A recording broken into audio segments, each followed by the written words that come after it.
Coucou à toi et bienvenue sur ma chaîne YouTube. Si tu passes ici pour la première fois, moi c'est Anissé et ici on parle simplement de foi, la vie en Christ, de lifestyle, d'astuces et de témoignages.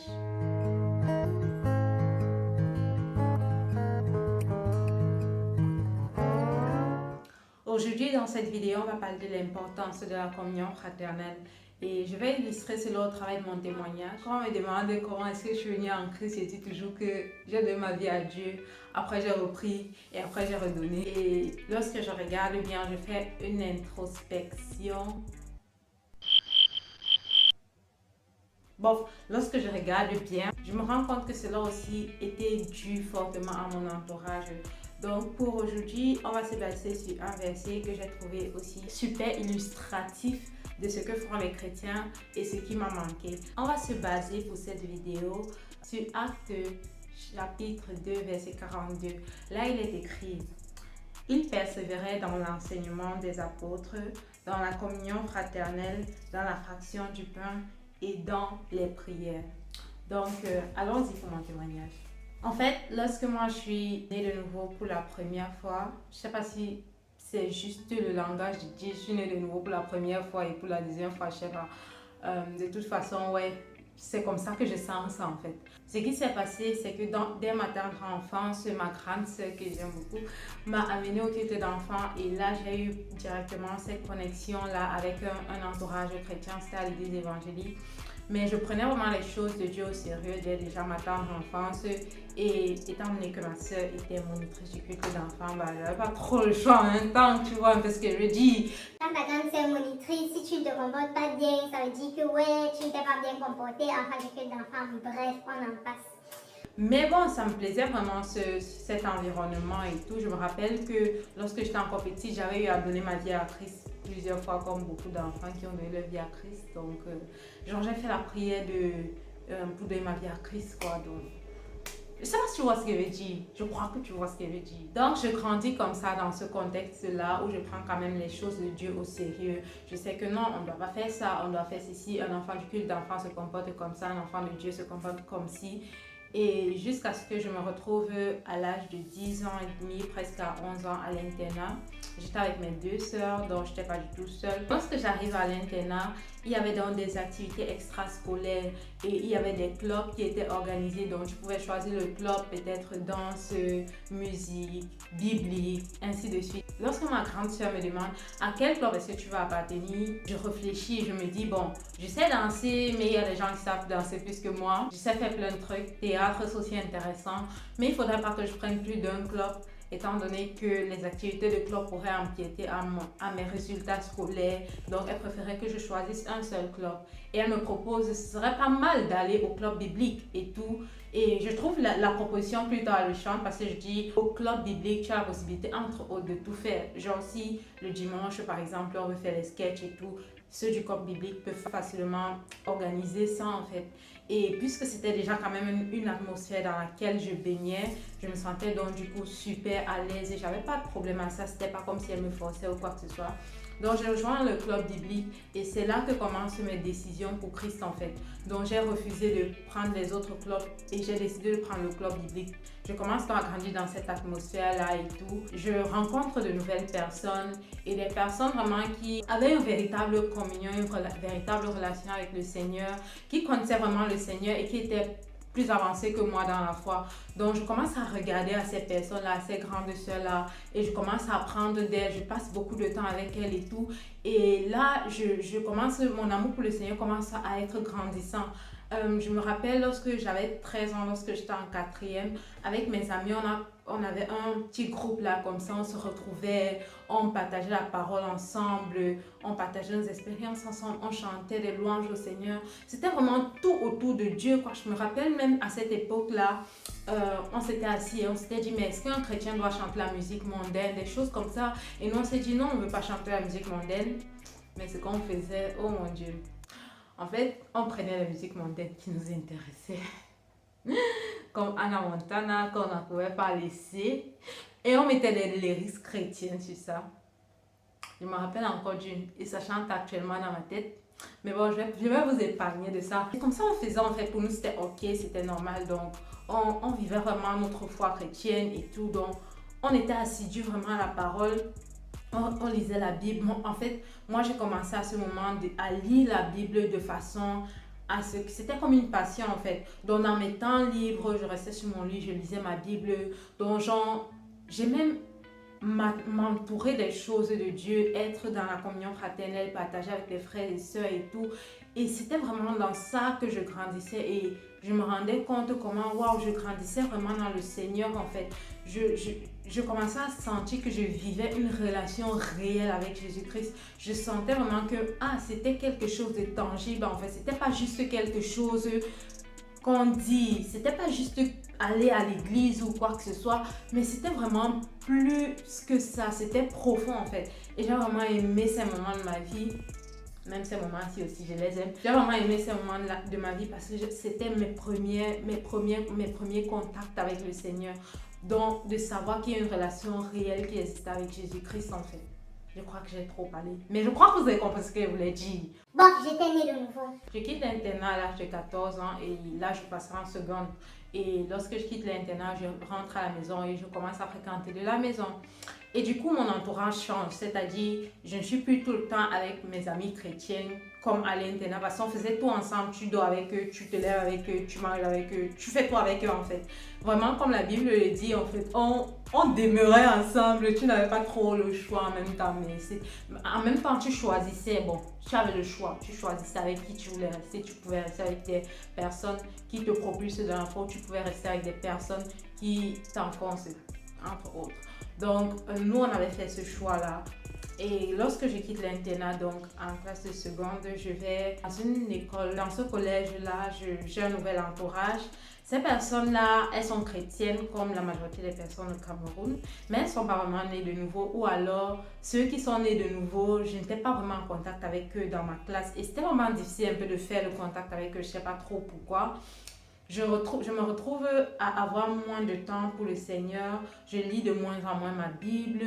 Mais j'essaie quand même de garder le cap en fait. Tu vois un peu genre, certes mon entourage avait changé. À la maison, j'étais très engagée à l'église, au culte d'enfants. Je prenais beaucoup de responsabilités, ce qui me faisait toujours être occupée avec les choses de Dieu en fait. Si je suis occupée avec les choses de Dieu, forcément je vais lire la Bible régulièrement, peut-être pour préparer les leçons du dimanche, ainsi de suite. Je commence à prendre beaucoup de responsabilités à mon jeune âge, à l'église en fait. J'étais même responsable des moniteurs de mon église à 15 ans. Bref, en fait, j'ai continué à grandir comme ça pendant cette année-là. Je ne remarquais pas beaucoup de choses parce que j'étais relativement bien prise. J'avais un emploi de temps pris. C'était entre l'école, la maison et l'église. Pour dire vrai, ça fonctionnait quand même toujours. C'est-à-dire, certes, je n'avais plus cet entourage avec laquelle je demeurais tout le temps, comme la parole le dit, mais je m'occupais avec les choses de Dieu, entre autres. Et je passais du temps les dimanches, je me levais très tôt le matin pour écouter des prédications en ligne parce que les prédications ça passait très souvent genre à 5 heures et le culte d'enfants commençait à 7 heures. Donc moi je me levais un peu plus tôt, genre vers 5 heures pour écouter les prédications, des messages du pasteur Benny Hinn et consorts. Donc c'est un peu le style de message. On va dire plutôt pentecôtiste que j'écoutais. Après cette année-là, lorsque je vais en première, étant donné que j'ai fait la section anglophone, je me retrouve obligée de changer de ville. Et lorsque je vais dans la prochaine ville, je déménage. C'est bizarre de dire, bon, je déménage et j'entre dans ma chambre. C'est-à-dire, je vivais seule. C'est pas entre guillemets, je vivais seule. Oui, j'avais 16 ans et je vivais seule. J'ai essayé de retrouver un contact avec une église, mais c'était un peu difficile pour moi de m'adapter à cette église. Je n'arrivais pas à entrer, on va dire comme ça. Je commence à me rendre compte que beaucoup de choses me manquent. Je me rends compte que cette atmosphère que j'avais à l'internat, des frères et sœurs, cette communion fraternelle, ça me manquait. Je cherchais vraiment de façon désespérée quelque chose comme ça en fait, mais je ne trouvais pas. Je savais que c'était quelque chose qui m'avait tellement propulsée dans ma foi. Je savais que c'était tellement important. En fait, je ne sais pas si je savais avec ma tête, mais je ressentais dans mon cœur en fait que non, ça c'est important, c'est primordial. Mais je ne trouvais pas, dans ma classe, je n'en trouvais pas trop. Quand j'avais la possibilité de rester un peu avec les chrétiens, je le faisais avec plaisir en fait. Mais je n'arrivais pas à trouver la même chose. Ou alors, je sais pas si c'était difficile, c'était dur, mon frère.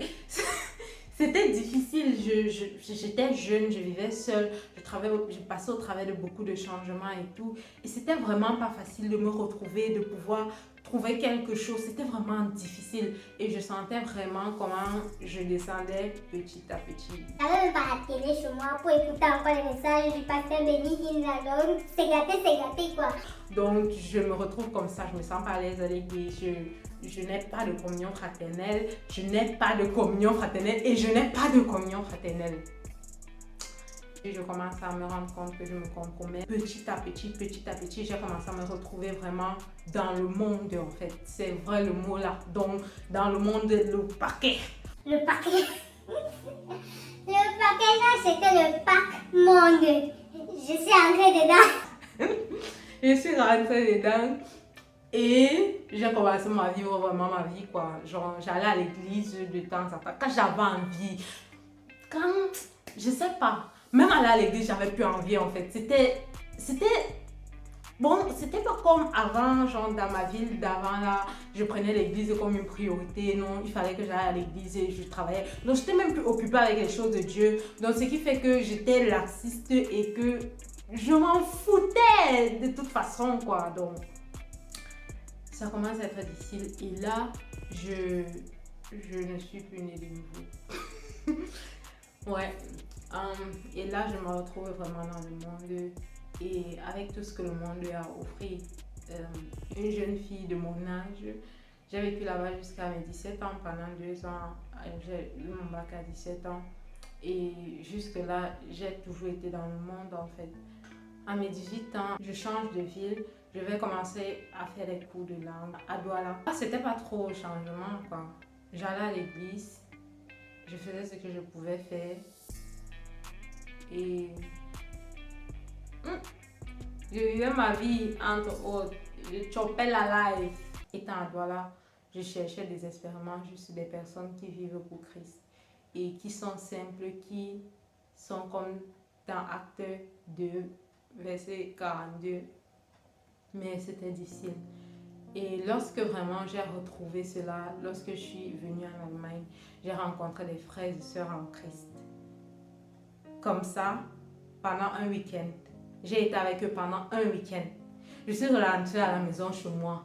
J'ai dit que l'histoire c'est my life cannot remain like that. No, Jesus, you have to take me also. Plus jamais. Je vais dire genre, pour moi c'était vraiment la communion fraternelle. Il n'a pas fallu que quelqu'un vienne me dire donne ta vie à Jésus ou un truc du genre encore quoi. Mais cette communion fraternelle là, ça m'a encore propulsée à nouveau en fait. J'ai recommencé à lire la parole, j'ai commencé à prier, j'ai commencé à m'intéresser encore aux choses de Dieu. J'ai intégré une communion fraternelle dans ma ville et ça a été vraiment les débuts encore de ma marche avec le Seigneur.